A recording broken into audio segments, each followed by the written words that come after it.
नमस्कार, मी दिनकर शिंदे. आपण पाहताय डीएस न्यूज. तुमचं मत माझं मत मध्ये आपलं स्वागत. मित्रांनो, महत्त्वाचा विषय मी आपल्या समोर घेऊन आलो आणि तो म्हणजे असा आहे की संघर्ष योद्धा मनोज जरांगे पाटील हे 29 ऑगस्टला मुंबईमध्ये धडकणार आहे. जरांगे पाटील केवळ एकटे दुकटे नाही तर करोडोच्या संख्येनं मराठा समाज बांधवांना घेऊन मुंबईमध्ये दाखल होत आहेत. मी यापूर्वी सुद्धा अनेक व्हिडिओच्या माध्यमातून आपल्याला सांगितलेलं आहे की मनोज जरांगे पाटील ह्या आपल्या मागण्या अभ्यासपूर्ण पद्धतीनं त्या ठिकाणी मांडत असतात आणि त्यानंतर आंदोलन जर सुरू केलं तर मागण्या मान्य होईपर्यंत ते मागे हटत नाहीत. हा मनोज जरांगे पाटलांचा स्वभाव आहे आणि गेल्या 2 वर्षापासून तमाम महाराष्ट्रातल्याच नव्हे तर जगातल्या लोकांनी पाहिले की मनोज जरांगे पाटलांनी आपल्या ज्या मागण्या सरकारकडे लावून धरलेल्या आहेत त्या आजही कायम आहेत. विशेष म्हणजे त्यांच्या अनेक मागण्यांना या ठिकाणी यश सुद्धा आलेलं आहे. त्यामुळे लाखो नव्हे तर कोट्यवधीनं मराठा समाज हा कुणबीच्या नोंदी सापडल्यानं ओबीसी प्रवर्गात आलेला आहे. परंतु काही लोकांच्या अद्यापही कुणबीच्या नोंदी सापडत नाहीयेत आणि त्यामुळे सगळे सोयरे ही जी अधिसूचना काढलेली आहे सरकारनं ती अध्यादेशामध्ये बदल करावी. त्यानंतर बॉम्बे गॅझेट असेल, सातारा गॅझेट असेल, हैदराबाद गॅझेट असेल, हे गॅझेट लागू करावं ही जरांगे पाटलांची मागणी आहे.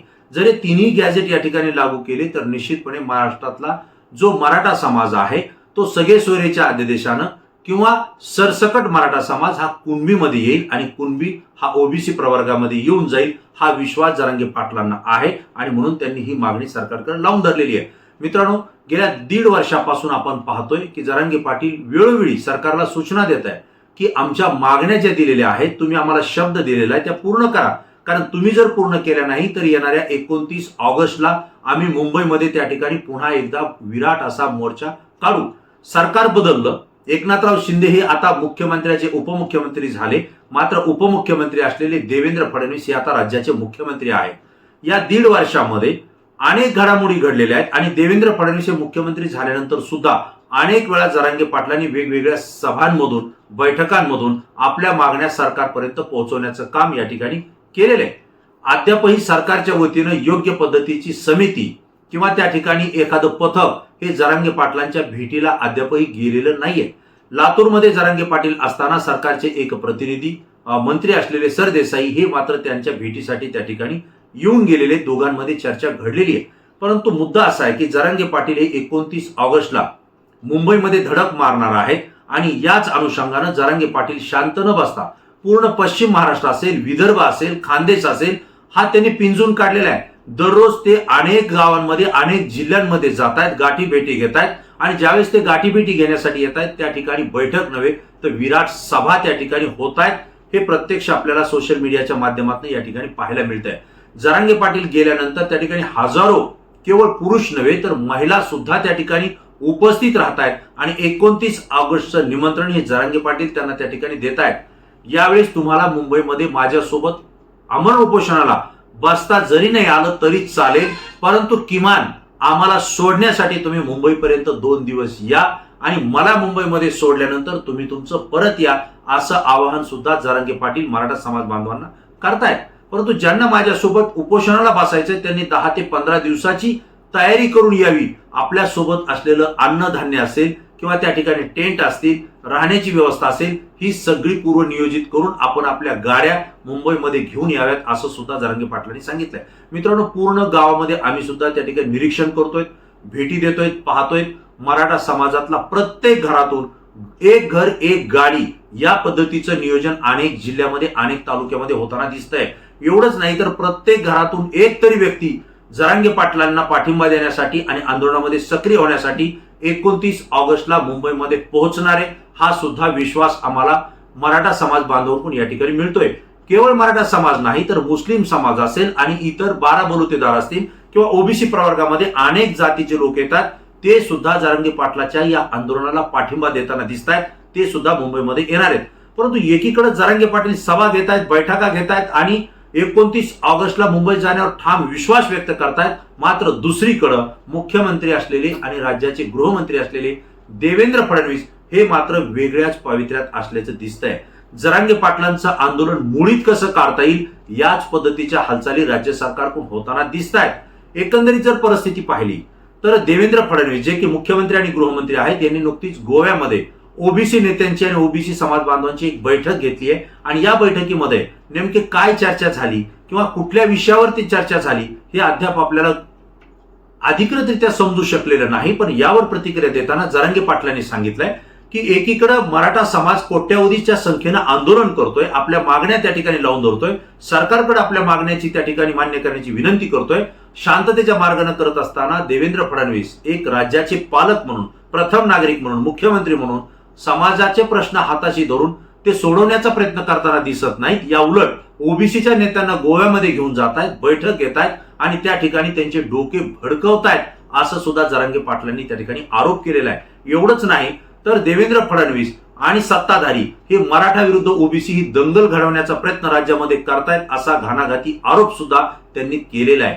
याही पुढे जाऊन देवेंद्र फडणवीस यांना माध्यमांनी ज्यावेळेस विचारलं, प्रतिनिधींनी विचारलं की जरांगे पाटील मुंबईमध्ये येत आहेत, गणेश उत्सव आहे, गौरी पूजन आहे, अगोदरच लाखोनी नव्हे तर कोट्यावधीचा समाज या उत्सव दिनामध्ये मुंबईमध्ये एकवटतो आणि आता जरांगे पाटील आंदोलन त्या ठिकाणी करणार आहेत म्हटल्यानंतर राज्यातले 6 ते 7 कोटी मराठा समाज बांधव हे मुंबईमध्ये नव्यानं जास्तीची भर घालणार आहेत, ताकदीनं उपस्थित राहणार आहेत.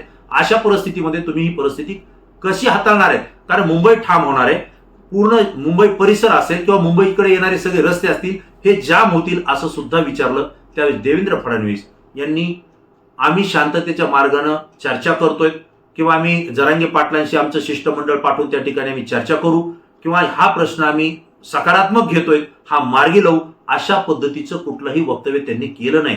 तर त्यांनी थेट वक्तव्य केलं की कायदा आणि सुव्यवस्थेचा प्रश्न आहे, पोलीस काय ते बघून घेतील, पोलीस काय ते कारवाई करतील. याचा अर्थ असा आहे की देवेंद्र फडणवीस हे जरांगे पाटील आणि मराठा आंदोलकांना त्या ठिकाणी धमकी देत आहेत, असा जरांगे पाटलांनी अर्थ काढलेला आहे आणि त्यांनी थेट देवेंद्र फडणवीस यांना सुद्धा त्या ठिकाणी इशारा नव्हे तर धमकी दिलेली आहे. अशा पद्धतीनं जर तुम्ही आमचं आंदोलन मोडीत काढण्याचा जर प्रयत्न करत असाल आणि पुन्हा एकदा आंतरवाली सराटीमध्ये लाठीचार्ज केला, तसा लाठीचार्ज आणि गोळीबार जर मराठा आंदोलकांवर तुम्ही करण्याचा प्रयत्न आणि विचार जरी करत असाल तर आता सावध व्हा, कारण आता मराठे शांत बसणार नाहीत. याचा परिणाम देवेंद्र फडणवीस सरकारला तर भोगावा लागेल, परंतु देशाचे पंतप्रधान नरेंद्र मोदी यांच्या सरकारला सुद्धा याचा परिणाम भोगावा लागेल, असा थेट इशारा आणि धमकी मनोज जरांगे पाटील यांनी सत्ताधाऱ्यांना दिलेली आहे. मराठा आंदोलनकर्त्याला कुठं खरचटलं किंवा त्याच्या अंगावर एक जरी काठी पडली तर मराठा समाज शांत बसणार नाही. ज्या ज्या ठिकाणी मराठा समाज उपस्थित आहे त्याच ठिकाणी सगळे रस्ते अडवण्याचं काम मराठा समाज करेल, असा सुद्धा इशारा दिलेला आहे. राज्यातला एकही मंत्री असेल, आमदार असेल, खासदार असेल किंवा लोकप्रतिनिधी असेल, तो आपल्या घराच्या बाहेर सुद्धा पडू शकणार नाही. एवढे मराठा बांधव हे शांततेच्या मार्गाने रस्त्यावर बसतील, आंदोलन करतील आणि त्या ठिकाणी सगळे रस्ते हे बंद ठेवतील, जाम करतील, असं सुद्धा त्यांनी सांगितलंय.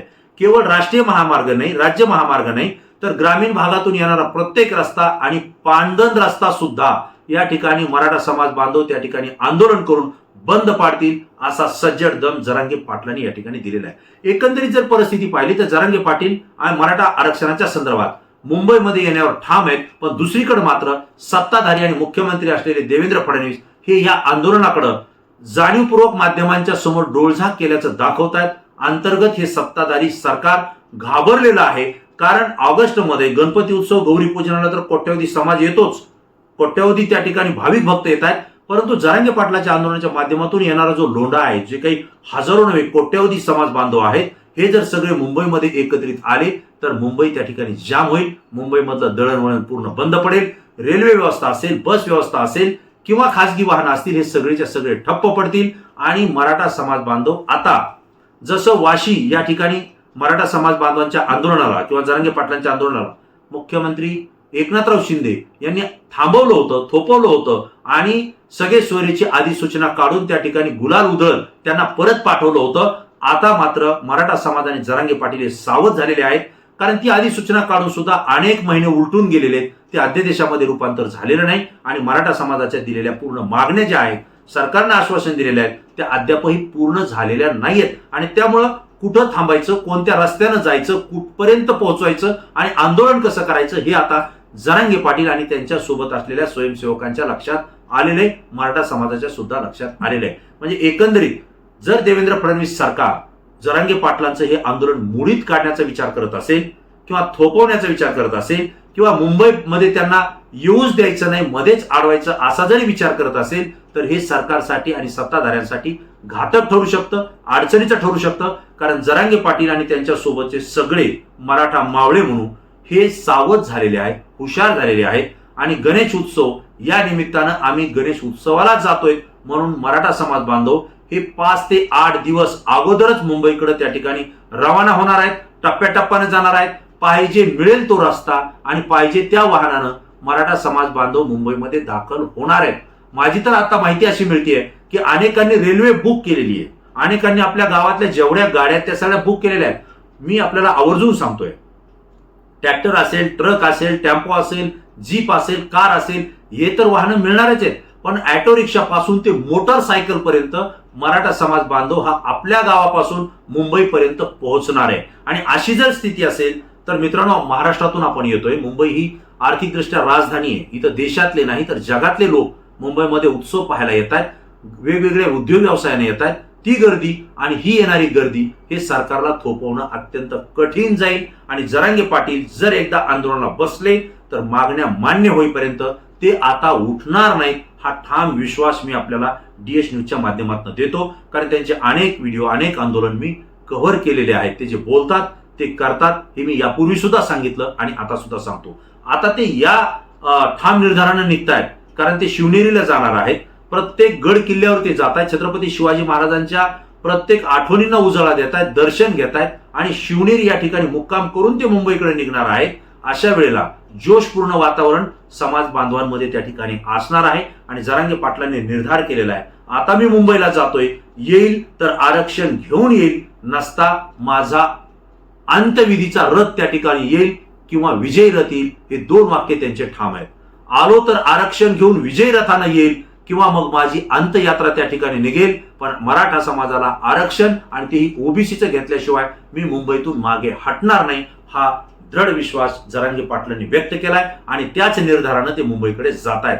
सरकार जरांगे पाटलांचं आंदोलन हे थोपू शकेल का, आडू शकेल का, आणि हे जर अडवण्याचाच प्रयत्न झाला तर ते सरकारला झेपेल का, असे अनेक प्रश्न यातून उद्भवत आहेत, उपस्थित राहत आहेत. मित्रांनो, जे मला योग्य वाटलं मी आपल्यापर्यंत माहिती दिली आहे. परंतु तुम्ही महाराष्ट्रातल्या कानाकोपऱ्यातून येत आहेत, मला तुमची प्रतिक्रिया अत्यंत महत्वाची आहे. कारण या व्हिडिओच्या कमेंट्स बॉक्समध्ये तुमची प्रतिक्रिया निश्चितपणे द्या.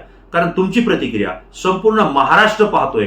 तुमच्या भागातून जरांगे पाटलांच्या आंदोलनामध्ये कोण कोण जाणार आहे, किती संख्येनं जातील, कोणत्या वाहनानं जातील आणि 29 ऑगस्टला मुंबईमध्ये जरांगे पाटलांच्या नेतृत्वाखाली किती समाज बांधव किती संख्येनं पोहोचतील, तुम्हाला काय वाटतंय याचंही उत्तर त्या कॉमेंट्स बॉक्समध्ये द्या. आणि राज्य सरकार, देवेंद्र फडणवीस सरकार जरांगे पाटलांचा मोर्चा, आंदोलन हे थोपू शकेल का, आहे त्याच ठिकाणी जरांगे पाटलांना स्थानबद्ध केलं जाईल का, तुम्हाला काय वाटतंय, तुमचंही उत्तर यातून तात्काळ द्या. तुमची प्रतिक्रिया आमच्यासाठी अत्यंत महत्वाची, कारण ती अत्यंत अभ्यासू असते आणि संपूर्ण राज्यातून असते. मित्रांनो, पुन्हा नवीन विषय, नवीन माहिती घेऊन आपल्या समोर येईल. तोपर्यंत धन्यवाद.